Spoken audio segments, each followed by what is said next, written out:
Bharuch anti corruption બ્યુરોએ ભ્રષ્ટાચાર વિરુદ્ધ 2 અલગ-અલગ કેસોમાં મોટી કાર્યવાહી કરી છે.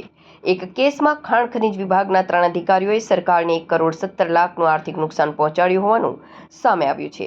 જ્યારે બીજા કેસમાં જમીન બિનખેતી કરવાના બદલામાં લાંચ માંગનાર જેટકોના એન્જિનિયર સામે ગુનો દાખલ કરવામાં આવ્યો છે.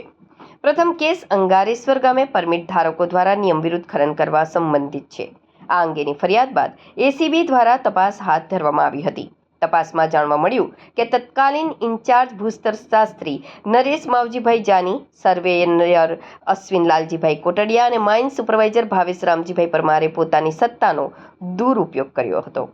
આ અધિકારીઓએ પરમિટની શરતોના ઉલ્લંઘન છતાં સ્થળ તપાસમાં બેદરકારી દાખવી હતી અને માપણીના ખોટા આંકડા રજૂ કર્યા હતા. તેમણે દંડ વસૂલવામાં નિષ્ફળતા દાખવી અથવા ઓછો દંડ વસૂલી પરમિટ ધારકોને ફાયદો કરાવ્યો હતો. આના પરિણામે સરકારી તિજોરીને કુલ 1,17,00,000થી વધુનું નુકસાન થયું છે. ભરૂચ એસીબીએ ભ્રષ્ટાચાર નિવારણ અધિનિયમની વિવિધ કલમો હેઠળ 3 અધિકારીઓ વિરુદ્ધ ગુનો દાખલ કર્યો છે. તો બીજા કેસમાં એક ફરિયાદીએ પોતાના માલિકીની જમીન બિનખેતી કરવા માટે કલેક્ટર કચેરીમાં અરજી કરી હતી.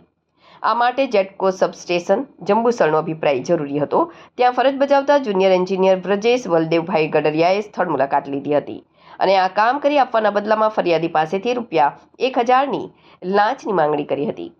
ફરિયાદી લાંચ આપવા માંગતા ન હોવાથી તેમણે એસીબીનો સંપર્ક કર્યો હતો. જોકે અધિકારીને શંકા જતા છટકું સફળ રહ્યું ન હતું. તેમ છતાં ટેલિફોનિક વાતચીતના રેકોર્ડિંગ અને અન્ય વૈજ્ઞાનિક પુરાવાઓના આધારે અધિકારીએ લાંચ માંગી હોવાનું સાબિત થયું હતું. હાલમાં છોટાઉદેપુર ખાતે ડેપ્યુટી એન્જિનિયર તરીકે ફરજ બજાવતા બ્રજેશ ગડરિયા વિરુદ્ધ એસીબીએ કાયદેસરની કાર્યવાહી હાથ ધરી છે.